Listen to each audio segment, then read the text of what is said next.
Hello friends, स्वागत है आपका हमारे चैनल शर्मा जी के कॉन्सेप्ट पे। ठीक है, तो आज हम क्या करने वाले हैं? आज हम करने वाले हैं यूपी बोर्ड कक्षा 10 की गणित को। जैसा कि मैंने बताया कि मैं केवल और केवल इस टाइम पर मैथ्स से पढ़ाने वाला हूँ।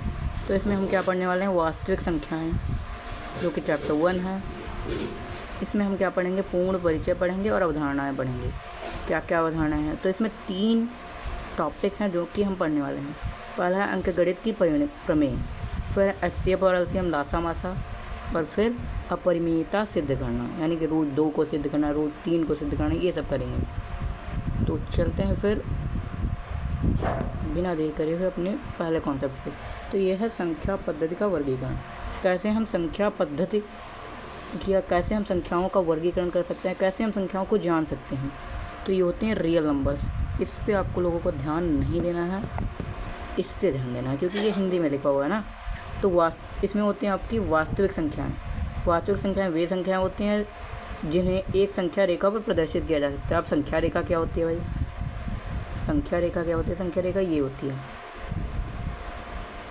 यहाँ पे एक बीच में 0 करके होता है और इधर माइनस के नंबर होते हैं, इधर माइनस के नंबर्स होते हैं, इधर प्लस के।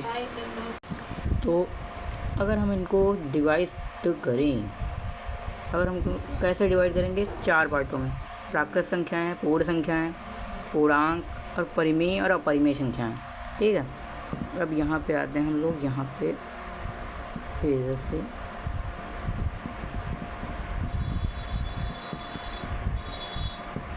तो यहाँ पे इनको अब देखते हैं इनमें क्या है। तो प्राकृत संख्याएं, प्राकृत संख्याएं क्या होती हैं भाई? इसके सामने आपको दिख रहा होगा कि ये हैं हमारी, जैसे 1 2 3 4, यानी कि जो हमारी 0 को छोड़कर बाकी 0 के आगे जितनी भी संख्या होती हैं वो प्राकृत संख्या होती हैं। जैसे 1 2 3 4 5 6 7 8 9 और आगे पता नहीं क्या क्या। और पूर्ण संख्याएं वे होती हैं जिनमें प्राकृत संख्याओं में 0 सम्मिलित हो जाता है, तब वे पूर्ण संख्या हो जाती हैं। फिर पूर्णांक, पूर्णांक क्या होते हैं भाई? पूर्णांक वो होते हैं जिनमें, पूर्णांक भी 2 प्रकार के होते हैं। पूर्णांक 2 प्रकार के होते हैं। कौन कौन से? धन और ऋण। धन पूर्णांक वे पूर्णांक जो प्लस में होते हैं, और ऋण पूर्णांक जो हम माइनस उनके आगे लगाते हैं। जैसे कि हमारा -2 -1, ये क्या है? हमारे ऋण पूर्णांक है। और 0 तो ना ही धन है ना ही ऋण है। तो नंबर 1 मतलब 1 जो है वो है प्लस, और 2 मतलब वो धनात्मक पूर्णांक है, और जो 2 है वो ऋणात्मक पूर्णांक है। और अगर परिमेय और अपरिमेय संख्याओं की बात करें तो ये होती हैं हमारे रेशनल नंबर्स, जिनके हम परिमेय संख्याएं कहते हैं। इंग्लिश में क्या कहते हैं? Rational numbers. आपको पता होना चाहिए। तो इनमें होते हैं हमारे ये इंटीजर्स, इंटीजर्स मतलब पूर्णांक। फिर होते हैं होल नंबर्स, यानी कि पूर्ण संख्याएँ। फिर होती हैं नेचुरल नंबर्स, यानी कि प्राकृतिक संख्याएँ। तो समझिए आप इसमें इनको ऐसे क्यों बनाया गया है गोला करके। इससे ये पता चलता है, देखो परिमेय संख्याओं के अंदर ही पूर्णांक होते हैं। परिमेय संख्याओं में देखो पूर्णांक हैं, परिमेय 2/3 ये सब है। और मान लो आपने किया 9/3, तो काटा 3 आया, तो उसमें पूर्णांक होते हैं। पूर्णांक में होती हैं प्राकृत संख्याएं। देखो पूर्णांक में भाई 0 भी होता है, 1 2 3 4, तो उसमें प्राकृत संख्याएं भी होती हैं ना, मतलब वो भी होती हैं, पूर्ण संख्याएँ होती हैं ना, तो उसमें 0 भी आ जाता है। और नेचुरल नंबर्स होती हैं वो पूर्ण संख्याओं में होते हैं, क्योंकि उसमें 0 है, 0 को छोड़कर 1 2 3 4 तो हैं, और इसमें भी 1 2 3 4 हैं। तो इसमें मतलब पूर्ण संख्याओं में प्राकृत संख्याएं होंगी। ये मुझे लगता है आप लोगों को क्लियर हो गई होगी इतनी बात। आगे चलते हैं। अपरिमेय संख्याएं, अपरिमेय संख्याएं इनको क्या कहते हैं? Irrational numbers. जैसे रूट 10 हो गए, रूट 2 हो गई, पाई हो गई। पाई का मान कितना होता है? पाई का मान होता है 22/7। तो एक परिमेय संख्या है, पर पाई जो है अपरिमेय संख्या है। क्यों? इसका मान होता है 3.1416 और dot dot dot dot dot. पर इसको हम 22/7 क्यों लिखते हैं? क्योंकि 22/7 की भी भाग करने पर इतना ही आता है, इसलिए लिख देते हैं। बाकी पाई का रियल मान तो यही होता है 3.14, और रूट 3 हो गई, और 1.8। और इसमें भी आप लोगों को क्या है, उससे पहले हम बता दें आपको कि यहाँ पे हम लोग ड्रा कर रहे हैं, यहाँ पे कि ब्लैंक पेज लें, blank page, blank page, blank page. हाँ, यहाँ पे आओ। यहाँ पे क्या है? यहाँ पे हम लोग बात करने वाले हैं परिमेय संख्याओं की। लोगों को याद रखना कि दशमलव प्रसार से हम परिमेय संख्याएं कैसे जानेंगे। दशमलव प्रसार, अगर मान लो आप किसी का दशमलव प्रसार कैसा है, शांत है। शांत मतलब भाई शांत का मतलब भी तो पता होना चाहिए। जैसे 1.1 बस इतना आ गया, यहाँ पे ये हो जाएगा शांत, क्योंकि इसके आगे कोई भी संख्या नहीं है। और मान लो आपका क्या है, यहीं आ गया आपका, इसको मिटाओ पहले, इरेज करो। यहीं आपका आ गया, क्या आ गया, यहीं आपका आ गया अशांत। शांत है तो वो कैसी होगी, शांत होगी तो परिमेय होगी ना। और अगर अशांत की हम बात करें, अशांत की हम बात करें तो ये कैसी होती है, इनमें भी परिमेय और अपरिमेय दो प्रकार की होती हैं। एक होती है आवर्ती, आवर्ती दशमलव प्रचार। आवर्ती वो भी अशांत ही होती है, लेकिन वो कैसी होती है, वो होती है हमारी परिमेय। लेकिन अगर हम बात करें अनावर्ती, अनावर्ती मतलब जिसका बार बार पुनरावृत्ति ना हो, यानी बार बार वही संख्या ना आए, तो वो होती है हमारी अपरिमेय। जैसे मान के चलो मैंने एक नंबर ले ली, मैंने ले लिया, क्या ले लिया, मैंने लिया 5.0.2222 डॉट डॉट डॉट डॉट, यानी कि 2 ही होगा। तो ये क्या हो जाएगा, क्या हो जाएगा, शांत तो नहीं बल्कि अशांत हो जाएगा। और कैसा में अशांत होगा, अशांत में अगर हम बात करें तो होगा हमारा आवर्ती अशांत, आवर्ती अशांत दशमलव प्रचार। तो ये हो जाएगी हमारी परिमेय संख्या, ठीक है, ये हो जाएगी हमारी परिमेय संख्या, पी फॉर परिमेय। और अगर हम यही बात करें 0.1456 1456 और डॉट डॉट डॉट डॉट, तो इसको भी हम क्या कहेंगे, इसको हम क्या कहेंगे, इसको भी हम कहेंगे अशांत आवर्ती। और ये हो जाएगी हमारी ये भी परिमेय संख्या। और अगर मगर लेकिन अगर ये आ जाए, क्या आ जाए, 0.2 02 002 0002 डॉट डॉट डॉट डॉट, तो ऐसा है। तो ये कैसी होगी, अनावर्ती, यानी कि बार बार पुनरावृत्ति नहीं हो रही है। तो ये कैसी हो जाएगी, अपरिमेय। उम्मीद करते हैं इतना आप लोगों को समझ में आ गया होगा। आगे बढ़ते हैं, आगे क्या देखते हैं। तो आप लोगों को अपरिमेय और परिमेय संख्या समझ में आ गई हुई। अब देखते हैं हम अंकगणित की आधारभूत प्रमेय। ये क्या होती है भाई, आधारभूत प्रमेय। ये एक प्रमेय होती है, थ्योरम होती है। जैसा कि थ्योरम तो आप लोगों को पता ही होगी क्या होती है। तो थ्योरम क्या है, थ्योरम स्टेटमेंट। स्टेटमेंट का मतलब होता है कथन, यानी कि थ्योरम के अनुसार क्या है, प्रत्येक भाज्य संख्या को अभाज्य संख्या के गुणनफल के रूप में व्यक्त किया जाता है और यह गुणनफल अद्वितीय होता है। अब इसको समझते हैं, कैसे समझेंगे, आइए एक ब्लैंक। तो अगर हम इस इमेज को साइड रखते हुए ये कहें, क्या कहें, ये कहें कि क्या कहें कि क्या ना कहें, अभी देखते हैं क्या कहें। इमेज को साइड रखते हुए ये कहें, प्रत्येक भाज्य संख्या को अभाज्य संख्या के रूप में लिखा जा सकता है, गुणनफल के रूप में व्यक्त किया जा सकता है और यह गुणनफल अद्वितीय होता है। अद्वितीय का मतलब, अद्वितीय का क्या मतलब है जी, अद्वितीय क्या हो गया भाई,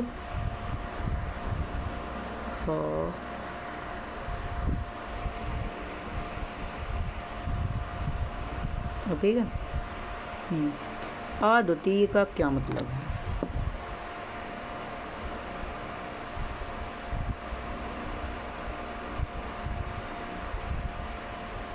अद्वितीय का क्या मतलब है, अद्वितीय, अद्वितीय इसका क्या मतलब है भाई। अद्वितीय मतलब,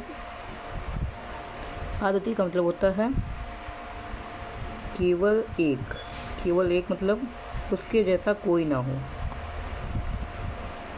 है ना।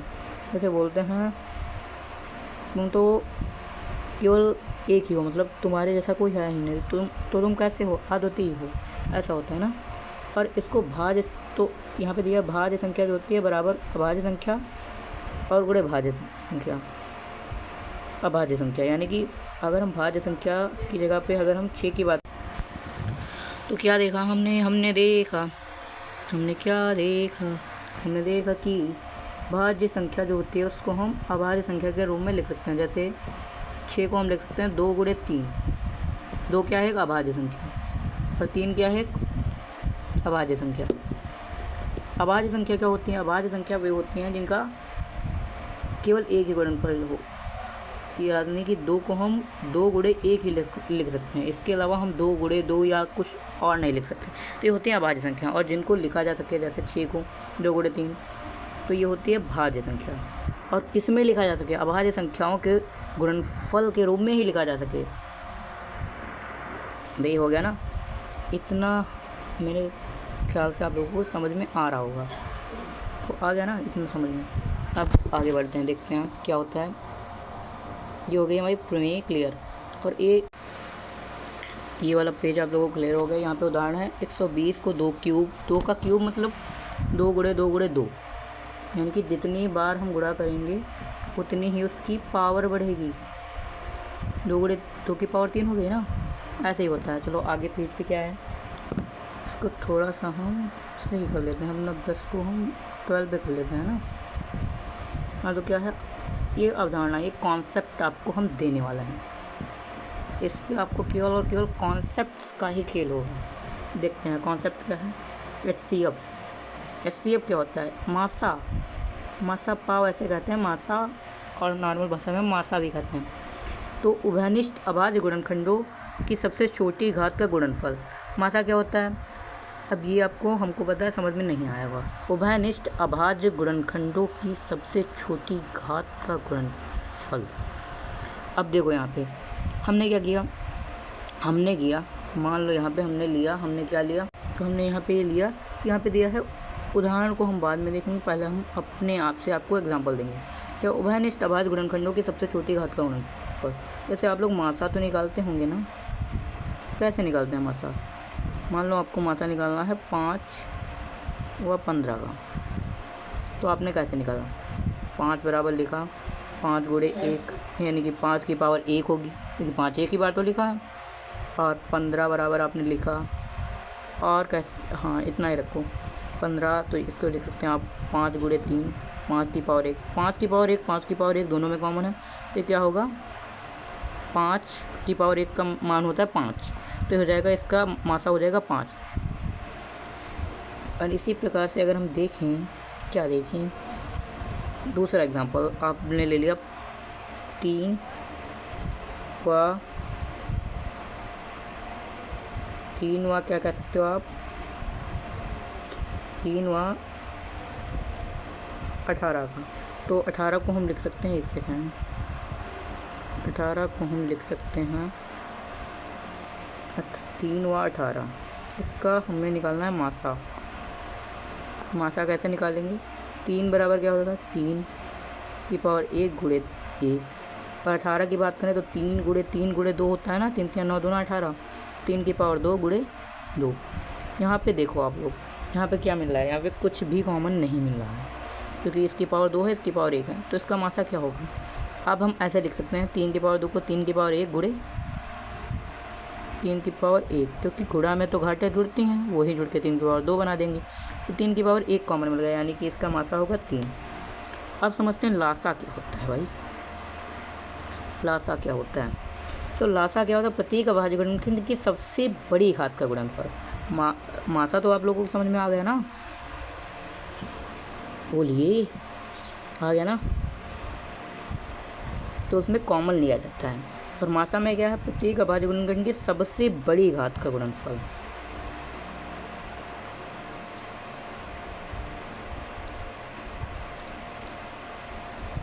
यहाँ पे देखो क्या होगा, यहाँ पे ये होगा, देखो अगर आपको निकालना है, एग्जांपल्स को बाद में देखना, पहले इधर देखो एग्जांपल हम खुद आपको दे रहे हैं ना। अब यहाँ पे प्रत्येक अभाज्य गुणनखंड की सबसे बड़ी घात क्या होगी? मान लो आपको लासा निकालना है 15 नहीं मान लो आपको लासा निकालना है। लासा कितने का निकालना है? आपको लासा निकालना है क्या दूँ 30 व 60 का, नहीं 30 व 60 का ही ले लो। 30 में क्या है, ऐसे ही तो लिखोगे 2 गुणे 2, नहीं 2 गुणे 3, 3 गुणे 5, 2 गुणे 3 गुणे 5 हो गया ना। अब क्या है इसमें यार, 30 की जगह आप कुछ और ले लो, यहाँ पे। यहाँ पे आप लोगों को फिर समझ में नहीं आएगा ना।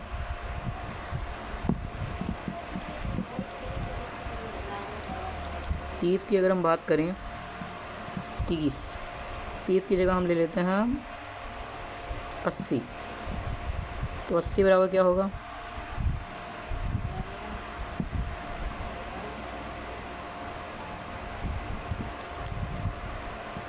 80 बराबर क्या होगा जी, बताइए। 80 के अगर गुणनखंड करें तो होगा 2 गुणे 2 गुना 4 दूना 8 गुणे 2 और गुणे 5, ये हो जाएगा 2 दूना 4 दूना 8 दूना 16, 16 पंचे 80 हो जाएगा ना। अगर हम 60 की बात करें तो 60 की बात करें तो क्या हो जाएगा, ये होगा भाई हमारा 60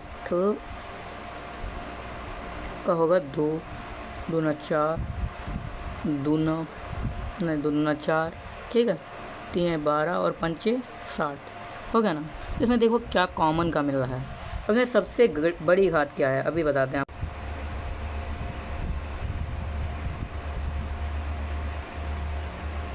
तो आप लोगों को ये यहाँ पे घातें कॉमन लेनी है। घातें कैसे कॉमन लेनी है? ऐसे कॉमन लेनी है कि मान लो 2 की पावर है तो 2 की पावर यहाँ पे 4 होगी, 4 बार लिखा है, और 5 की पावर 1 हो गई, 2 की पावर 2 हो जाएगी, 3 की पावर 1 हो जाएगी, फिर 5 हो जाएगा। ऊपर आप लोग लिख सकते हैं सबसे बड़ी वाली घातों का गुणनफल कर देंगे हर संख्या की। तो प्रत्येक संख्या की सबसे बड़ी घात क्या होगी? 2 की होगी 4, 3 की 1, 5 की 1। इतना आपको समझ में आया? तो 2 की पावर 4 यानी कि 16, 0 4 दूनी 8 दूनी 16, 3 की पावर 1 यानी कि 3, 5 एकम 5 मतलब 5 की पावर 1। तो अगर 16 3 48 पंजे 240, 240 का क्या आने वाला है? LCM। तो यहाँ पे HCF को हटाओ, LCM लगाओ। अब चलते हैं अगले वाले पेज पे। तो उम्मीद करते हैं आप लोगों को इतना समझ में आ गया होगा अच्छे से। अब चलते हैं अगले पेज पे। यहाँ पे क्या है, महत्वपूर्ण संबंध है। इसमें क्या है, दो संख्याओं का जो गुणनफल होता है ये लासा उसके लासा और मासा के बराबर होते हैं। यहाँ पे लिखा है HCF A, B। A, B का मतलब है E यानी कि पहली संख्या और B यानी कि दूसरी संख्या, इनका लासा और मासा ना क्या है, मासा। और अगर हम इसकी बात करें तो यह है पहली संख्या और दूसरी संख्या का लासा। इनका अगर हम इनको गुणा कर दें दोनों को आपस में तो ये A × B यानी कि पहली संख्या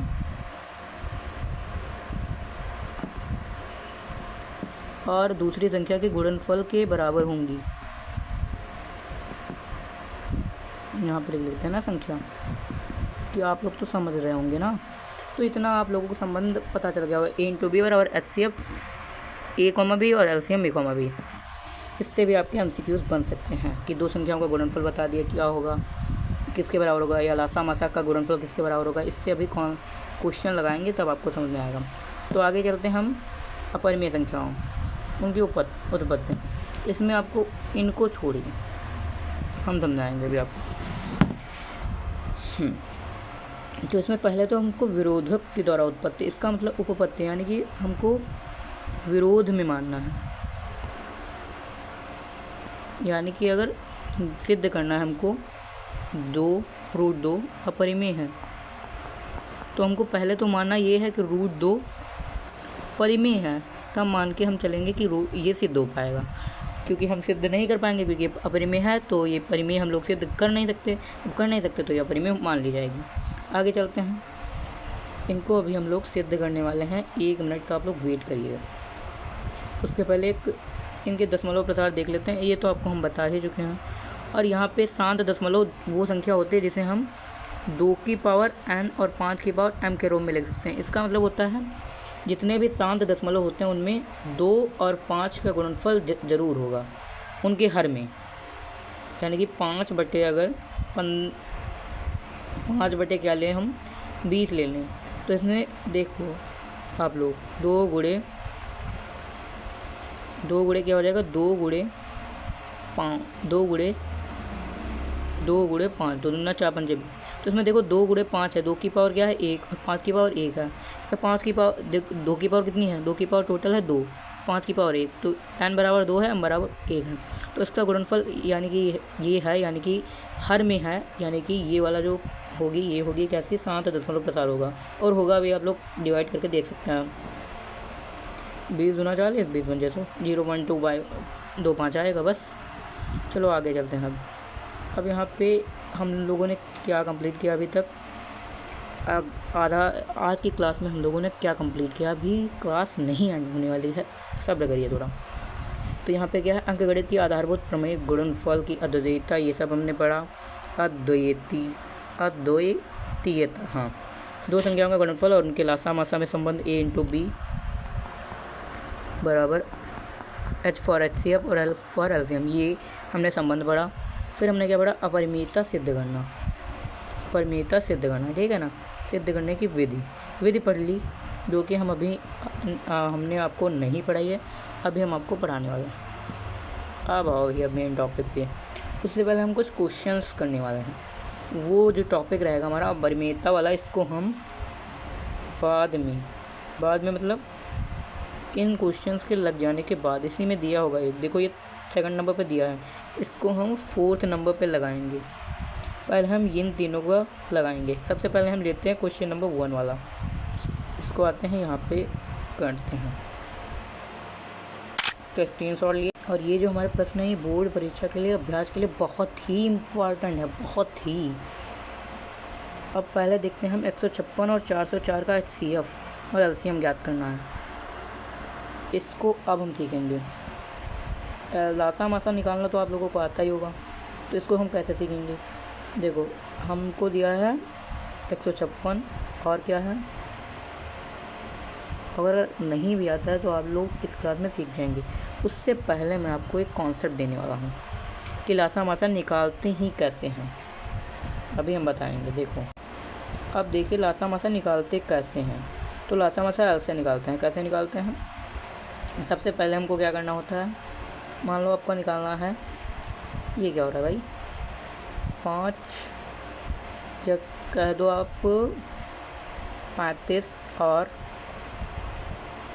40 का LCM मन लासा, और LCM का फुल फॉर्म क्या होता है जी, अभी बताएंगे आपको, और HCF।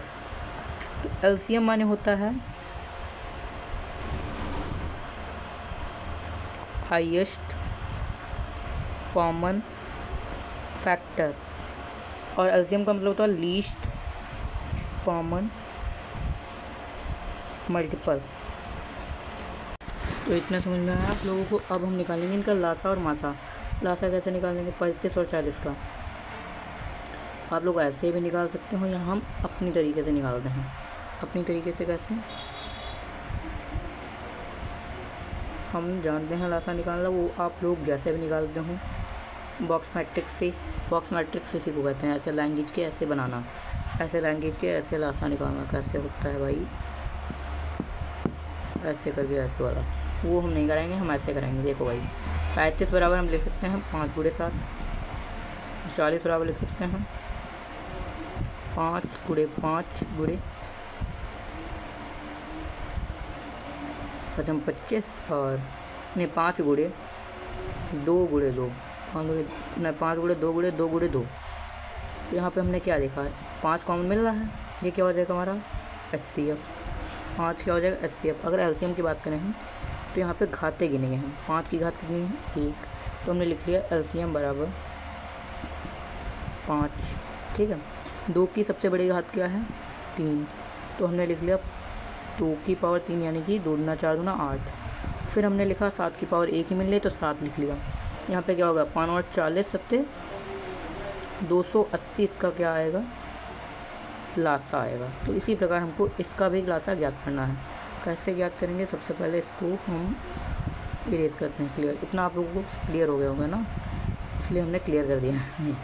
चलो आओ, इसमें हमको क्या 156 और 404, इसको हटाओ, अभी बताते हैं आपको कैसे लगाते हैं। यहाँ पे हमने लिखा 156, इसको हम लिख सकते हैं 2 दूना 4, यानी कि अगर इसको काटेंगे तो इतना ही आएगा। मैं चाहती हूँ 12 गुणे 13 बराबर होता है 156, तो दूना 4 यहाँ 12 और 12 13 में 156, फिर आएगा हमारा 404। इसको हम काटेंगे 2, फिर आएगा 101 अभाज्य संख्या ये नहीं कटेगी। फिर इसमें अगर आप लोग HCF की बात करें हम लोग, तो इसमें हमको मिलेगा 2 बार मिल रहा है ना। तो इसमें कॉमन कौन सी घात मिल रही है, 2 की पावर 2 कॉमन मिल रही है, यानी कि इसका LCM 4 आ गया। LCM की अगर हम बात करें तो 2 की सबसे बड़ी घात क्या है, 2, यानी कि 4 इसका मान है। और 3 की अगर बात करें तो 3 की पावर 1 ही है, 3 मान है। और अगर हम 101 की बात करें तो 101 ही मान है, और हम 13 की बात करें तो 13 ही मान है। और उसका LCM क्या आएगा, 3 चौको 12 और 13 में 156 गुणे 101, इतना ही तो आएगा ना, है ना। इतना ही आना चाहिए, हाँ इतना ही आएगा। तो इसकी गुणा हम करते हैं, इसकी गुणा कितनी आएगी, 156 और 101 की गुणा कितनी आने वाली है आप लोग बताएंगे। 156 और 101 की गुणा हम लोग थोड़ा सा क्या करेंगे, हम लोग अगले पेज पे इसको थोड़ा सा 1 सेकेंड इसको थोड़ा सा छोटा कर लो आप लोग पेज को। यहाँ पे हम लोग बताते हैं, यहाँ पे क्या होगा, इसकी गुणा क्या होगी, यहाँ पे हम लोग गुणा करेंगे 156 और क्या 101 छक्का 606, 101 पंचे 505 और 60 कितने हो जाएंगे 565, यानी कि 56 बचने वाले हैं। 101 और 101 और 56 कितने हो जाएंगे 157, यानी कि 15756 इसका मान आने वाला है। यानी कि इसका लासा कितना होगा, इसका लासा जी कितना होगा 15756, जो कि इसका क्या होने वाला है लासा। यहाँ पे हम लोग लिख सकते हैं 15756, ये होगा इनका क्या हो जाएगा LCM। तो अब हम अगला क्वेश्चन लगाने वाले हैं, देखते हैं अगला क्वेश्चन क्या है। इसको तो हम 4 नंबर पे लगवाएंगे।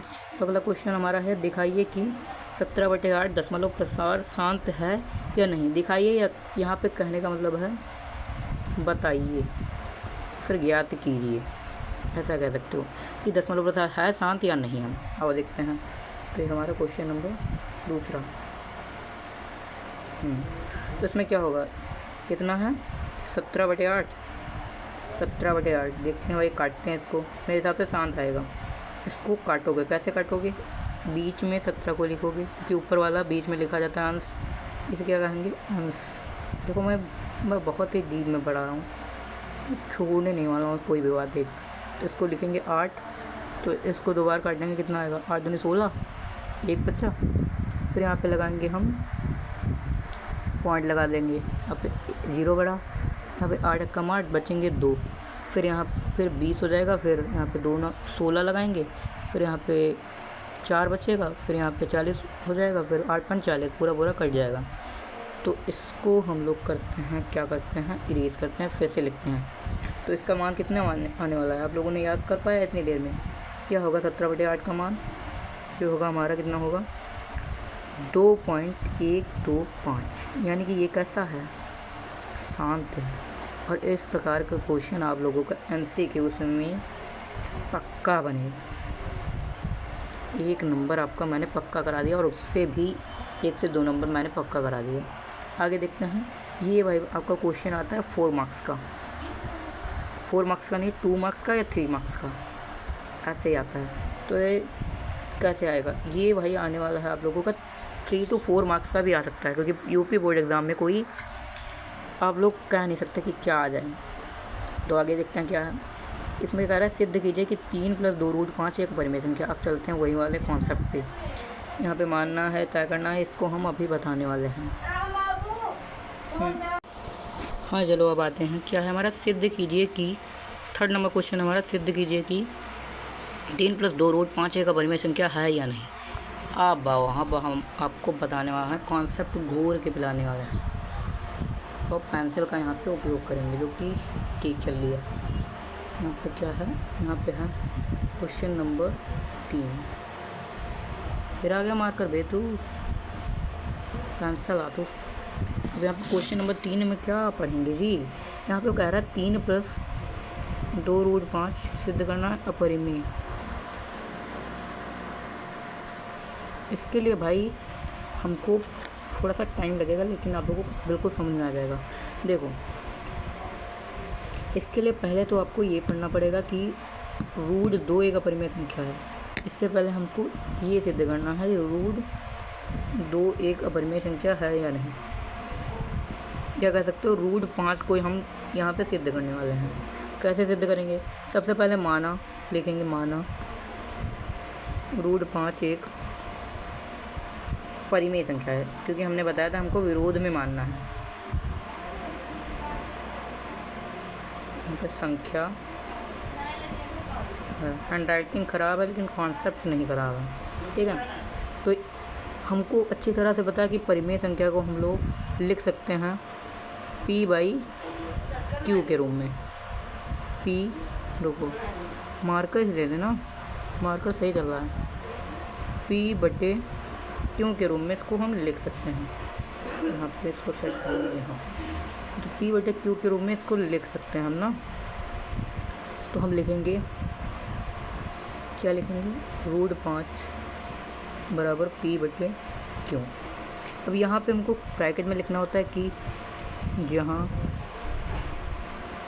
P व Q कैसे हैं, सहअभाज्य। अब सहअभाज्य क्या होते हैं, जिनका उभयनिष्ठ गुणनखंड एक हो। उभयनिष्ठ गुणनखंड हम बता चुके हैं, सहअभाज्य हैं और Q = 0 नहीं है। अब देखो अब क्या होगा, अब देखो तो ये इधर जाएगा, इससे गुणा हो जाएगी, तो P बराबर हो जाएगा √5 Q हो जाएगा ना। अब होएगा इसका, अगर हम स्क्वायर कर दें, यानी कि यहाँ पे लिखेंगे हम दोनों पक्षों में। NCERT में बहुत ही लंबा दिया है और आप लोगों के स्कूल में भी बहुत ही लंबा लगवाया जाता है। हम बिल्कुल डीप में पढ़ाएंगे पर बहुत ही छोटे सा लगवा देंगे आपको। दोनों पक्षों में वर्ग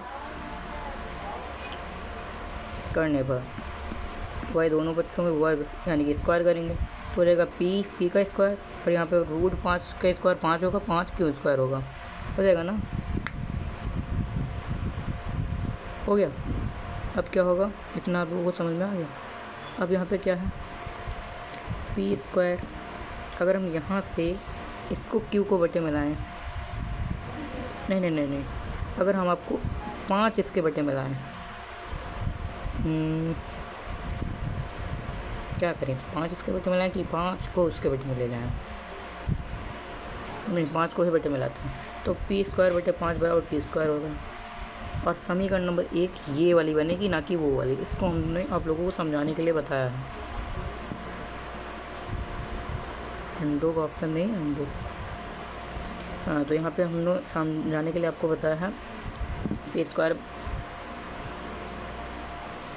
बराबर P² / 5 = Q²। यहाँ से हमने देखा, क्या देखा, यहाँ से हमने देखा P 5 से देखो कट रहा है, 5 के नीचे यानी कि 5 से कट रहा है, 5 से देखेंगे विभाज्य है।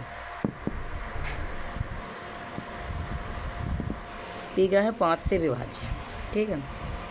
P क्या है, 5 से विभाज्य है, 5 से कट रहा है ना, P² कट रहा है तो क्या होगा। और ये आपकी एक प्रमेय होती है कि अगर P² यानी कि कोई किसी संख्या का स्क्वायर कट रहा है तो वह संख्या भी कटेगी, यानी कि P भी 5 से विभाज्य होगा। ये ऐसे करके लिख दिया है, यानी कि 5 से विभाज्य है, ठीक है। अब क्या होगा, अब क्या करेंगे हम, अब अगर हम यहाँ पे लिखेंगे इसलिए ऐसे तो लिखा जाता है P = 5, क्योंकि 5 से कट रहा है तो P/5 = M हो जाएगा, यानी कि 5 से कट के कोई तो संख्या बनाएगा, तो क्या संख्या बनाएगा वो M। मान लिया हमने M संख्या बनाई, तो P बराबर हो जाएगा 5M, हो जाएगा ना।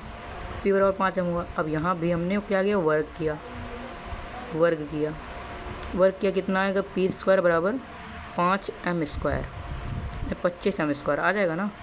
अगर हम बात करें यहाँ पे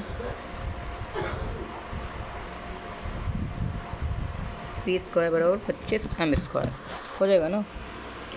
तो अगर हम बात करें यहाँ पे, तो यहाँ पे क्या होगा, पी स्क्वायर का मान जो होता है, चूँकि यहाँ पे लिखना है हमें पी स्क्वायर बराबर 5q², तो यहाँ पे डालेंगे हम 5q², इसलिए 5q² बराबर 25m², क्योंकि p की वैल्यू 5q² है ना।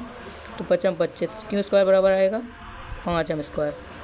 अब हम फिर क्या करेंगे, q² बटे 5 बराबर m² कर देंगे, हो जाएगा ना, हो जाएगा। q² के बटे में अगर 5 कर रहे हैं तो वो m² के बराबर में जा रहा है।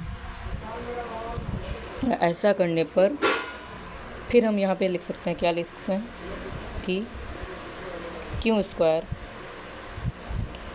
बटे 5, वो तो हमने लिख ही दिया, 5 से विभाज्य मैंने कट रहा है, विभाज्य है, तो यहाँ पे क्या होगा, q भी 5 से विभाज्य होगा। अब यहीं से हमारा जान लो पूरा यहाँ तक का खेल सपाचट। क्या हुआ, हमने माना था, क्या माना, हमने माना था, इसका स्क्रीनशॉट ले सकते हो आप लोग, वैसे राइटिंग तो अच्छी नहीं है। तो हमने माना था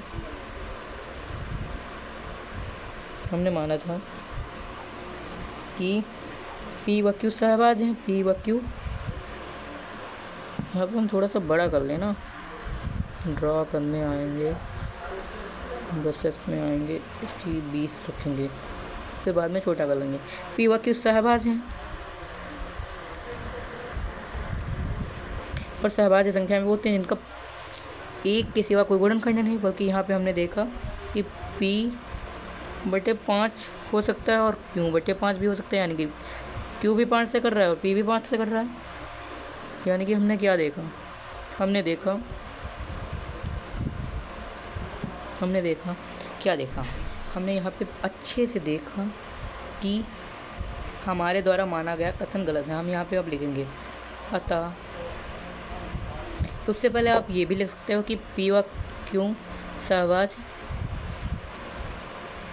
नहीं है, ये आप लिख सकते हो अतः P व Q सहभाज्य नहीं है, या यहाँ पे ये लिख सकते हो चूँकि P व Q सहभाज्य हैं अतः फिर भी उनका, मैं बोल रहा हूँ उस पर ध्यान दो, लिखने पे मत जाओ, उनका 5-1 उभयनिष्ठ गुणनखंड ये क्या हो गया, गुणनखंड है। अब यहाँ पे हम लोग क्या लिखेंगे, तो इस पर टिल्ट हो गया क्या, अब यहाँ पे क्या होगा, गुणनखंड है और सहभाज्य संख्या का गुणनखंड होगा नहीं, तो इसका मतलब ये सहभाज्य संख्याएं हैं नहीं। हाँ, तो इनका एक उभयनिष्ठ गुणनखंड 5 हो ही नहीं सकता, अगर है तो ये इसका मतलब ये सहभाज्य नहीं है, और सहभाज्य नहीं है तो हम यहाँ पे लिखेंगे, क्या लिखेंगे, अतः हमारे द्वारा माना गया कथन असत्य है। और जब ऐसा हो जाएगा तो क्या होगा, इसलिए √5 एक अपरिमेय संख्या है।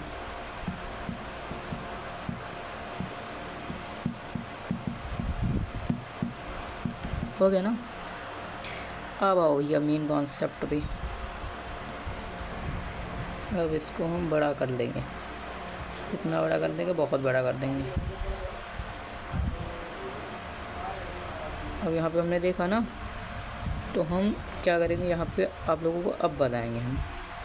देखो यहाँ पे क्या हुआ, तो हमने माना सहभाज्य हैं, पर वह सहभाज्य निकली नहीं। इसका मतलब ये, अगर वो सहभाज्य नहीं तो ये परिमेय भी नहीं, और परिमेय नहीं यानी कि अपरिमेय हो गया सिद्ध। फिर भी बढ़ा जा रहा है, छोटा पीस था ना। अब ठीक है, ठीक है।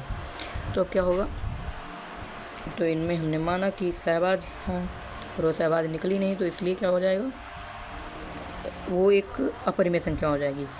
तो यहाँ तक उम्मीद करते हैं आप लोगों को समझ में आएगा। इसी प्रकार से हम सिद्ध करेंगे 3 + 2 रूट 5 को। कैसे सिद्ध करेंगे अभी बताते हैं।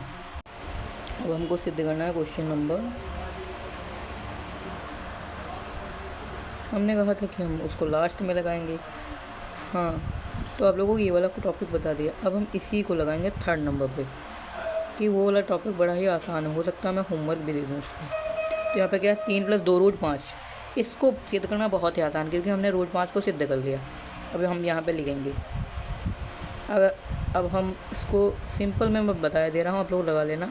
परिमेय को माना परिमेय माना, तो ये किसके बराबर होगी, 3 + 2 रूट 5 बराबर हो जाएंगे P/Q के रूप में। P और Q यहाँ सहबाज हैं और ये Q 0 के बराबर नहीं है। 0 के बराबर होगा तो ये अनंत या कह सकते हो इनफाइनाइट हो जाएगा। इनफाइनाइट का चिन्ह ऐसा होता है। तो इसको लिखेंगे, कैसे लिखेंगे, अब लिखेंगे हम 2 रूट 5 बराबर P/Q - 3। इतना तो आता होगा आप लोगों को लासा लेना। तो अब क्या हुआ, हमने इतना कर लिया 2 रूट 5। अब हमने क्या किया, 2 रूट 5 बराबर P उधर के P - 3 Q/Q हो गया ना। क्यों उधर से यहाँ से गुणा होगा ऐसे 3 से, कैची के गुणा कराएंगे ऊपर आएगा, तो इसका लासा लेके हम Q ही बना देंगे और 3 Q हो जाएगा। तो रूट 5 की अगर बात करें तो हो जाएगा P - 3 Q/2। अगर ये परिमेय है, अब यहाँ पे देखो, अगर ये हमने परिमेय मानी तो ये भी परिमेय होनी चाहिए, पर अगर ये क्या है, अपरिमेय है, तो हमको बस यही लिखना है, जो कि मैं यहाँ पे नहीं लिखूँगा। तो आप लोग लिख सकते हैं, हम बता दे रहे हैं। तो ये क्या है, परिमेय है, हमने मानी, और ये आपके स्कूल में अभी तक कराया जा चुका ही होगा। स्कूल नहीं गए हो तो उसकी बात ही अलग है। तो यहाँ पे क्या है, P - 3 Q/2, ये क्या है, परिमेय मानी, ये परिमेय मानी, मगर ये परिमेय है, तो ये भी परिमेय होनी चाहिए क्योंकि बराबर का चिन्ह लगा है। पर ये परिमेय नहीं है, ये है अपरिमेय, तो इसका मतलब ये भी अपरिमेय होगी। और आगे चल के आप लोग लिख सकते हैं, क्योंकि 3 प्लस यहाँ पे क्या है, क्योंकि लिख सकते हैं P - 3 Q/2 अपरिमेय है,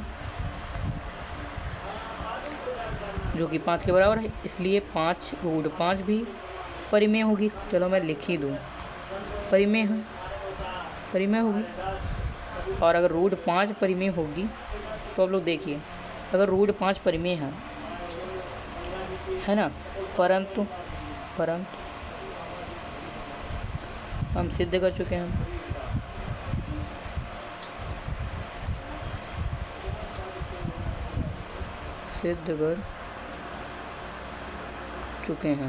हम क्या सिद्ध कर चुके हैं, हम सिद्ध कर चुके हैं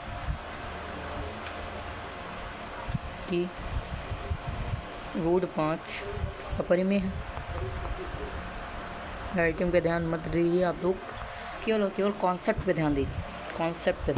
कॉन्सेप्ट आपके क्लियर हैं, पर राइटिंग आप लोग को एग्ज़ाम में सही लिखनी है, और यहाँ पे बोर्ड पे थोड़ी अच्छी आ नहीं रही ना। तो यहाँ पे क्या है, अपरिमेय है, ठीक है, अपरिमेय है। अगर ये अपरिमेय है, इसलिए अगर ये अपरिमेय है तो उसके बराबर वाला भी अपरिमेय होगा, और बराबर में अगर हम बात करें तो P/Q भी अपरिमेय होनी चाहिए, इसलिए 3 + 2 रूट 5 भी एक अपरिमेय संख्या है। बस यहाँ पे प्रूव्ड हो जाएगा। अब अगला क्वेश्चन हम यहाँ पे देखने वाले हैं, क्या देखने वाले हैं अगला क्वेश्चन। पहले स्लाइड को हम सही से फिट करते हैं यहाँ पर।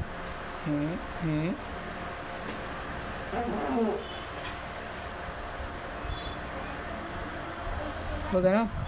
अब यहाँ पे यहाँ से हम फिट करेंगे। अब हम यहाँ पे देखने वाले हैं, क्या देखने वाले हैं, ये वाला क्वेश्चन, जो कि मैं आपको होमवर्क नहीं दूंगा, पहले कराऊंगा। यहाँ पे क्या है, 306 और 657, ये क्या है, ये है एक परिमेय संख्या, उससे हमको नहीं लेना देना। अब हम देखेंगे, क्या देखेंगे, हम आपको दिखाएंगे यहाँ पे क्या इसका क्वेश्चन का हाल क्या होगा, सही है, क्योंकि इसका जो लासा है 80। अब ए कॉमा बी से हमने बताया था कि इसका एलसीएम क्या, एचसीएफ क्या है 9, तो इसका एलसीएम ज्ञात कीजिए। एनसीईआरटी का क्वेश्चन और बहुत ही इंपॉर्टेंट क्वेश्चन है। आओ देखो, तो यहाँ पे हमने देखा 306 657 का एचसीएफ जो है 9 है, तो हमने सही से देखा और इसका ज्ञात करना है हमें एलसीएम। एल लिखते हैं माने एलसीएम, ठीक है। आप लोग कहेंगे सर तो यार भाई यार तो ये तो बहुत ही शॉर्ट जा रहा है, पर यार इसमें लिखते नहीं बनना है, इसीलिए मैं ऐसा कर रहा हूँ। बाकी मुझे शौक नहीं है एल केवल लिखने की। तो एल हमको ज्ञात करना है, एलसीएम ज्ञात करना है। तो हमने देखा ए गुणे बी बराबर एचसीएफ गुणे एलसीएम ना। एचसीएफ ए कितनी है 306, बी कितनी है 657, एचसीएफ हमको पता है 9 है और एलसीएम हमको नहीं पता है। अब इसको कैसे ज्ञात करेंगे, इसको ऐसे ज्ञात करेंगे। तो एलसीएम की अगर बात करें तो इसको नीचे ले जाएंगे हम, 306 गुणे 657 है ना। तो ये हो जाएगा 306 गुणे 657 और बटे 9। इसको अगर हम काटें तो 9 7 63, 2 बचेगा, 9 3 27। अब इसकी अगर हम गुणा करें, कितना आएगा, गुणा कर लें कैलकुलेटर का उपयोग करें। अभी देखो, तो ये आने वाला है हमारा कितना, देख लो 306 गुणे 73 आएगा हमारा 22,338। और अब चलो अपने बोर्ड की तरफ। आप पे क्या आ रहा है ये भाई, इसको रोटेट करो। हाँ ठीक है, अब आओ, अब क्या है, इसका आ जाएगा 22,338। इसका क्या आ गया एलसीएम। उम्मीद करते हैं आप लोगों को इतना सब कुछ समझ में आ गया होगा। और अब कोई भी अगर आपको क्वेश्चन है हमसे तो आप लोग यहाँ पे हमसे पूछ सकते हैं, कमेंट बॉक्स में आप लोग पूछ लीजिएगा, मैं आपको बताऊँगा। उससे पहले हम देने वाले हैं आपको होमवर्क। रूट 5 मैंने सिद्ध कर दिया, आप लोग एक बार इसको होमवर्क के तौर पर एक बार खुद से प्रैक्टिस करिएगा। और दूसरा क्वेश्चन हम दे रहे हैं 2 + रूट 6, ऐसे ही सिद्ध होगा जैसे हमने अभी ये वाली संख्या सिद्ध करी है। साथ ही आपको एचसीएफ और एलसीएम इन संख्याओं के याद करना है, जो कि बोर्ड एग्ज़ाम के लिए वेरी मोस्ट इम्पॉर्टेंट। तब ऐसा तो आपके एमसीक्यूज़ में ऐसे परोस के रखे होंगे। तो मिलते हैं फिर अगली वीडियो में, तब तक के लिए आपका धन्यवाद है। और आपके लिए बोर्ड परीक्षा के लिए शुभकामनाएं। मन लगाकर पढ़ें और बोर्ड परीक्षा में बहुत ही अच्छा स्कोर करें। आपके 95% मार्क्स आए, 90% जितना भी आप एक्सपेक्ट कर रहे हो आएँ। इसके लिए हम आपको ये सारी आपके लिए शुभकामनाएं करते हैं। तो मिलते हैं अगली वीडियो में, तब तक के लिए धन्यवाद आपका। तो अगर कोई भी क्वेश्चन है, उससे पहले मैं बता देने वाला हूँ कि कोई भी अगर क्वेश्चन है आप लोगों को, तो आप लोग यहाँ पे पूछ सकते हैं इस वीडियो के कमेंट बॉक्स में। कैसी लगी आपको वीडियो ये भी बता दीजिएगा। ये क्या कर रहे हो सर, चलो अभी बताएंगे। Bye bye, take care and thank you so much.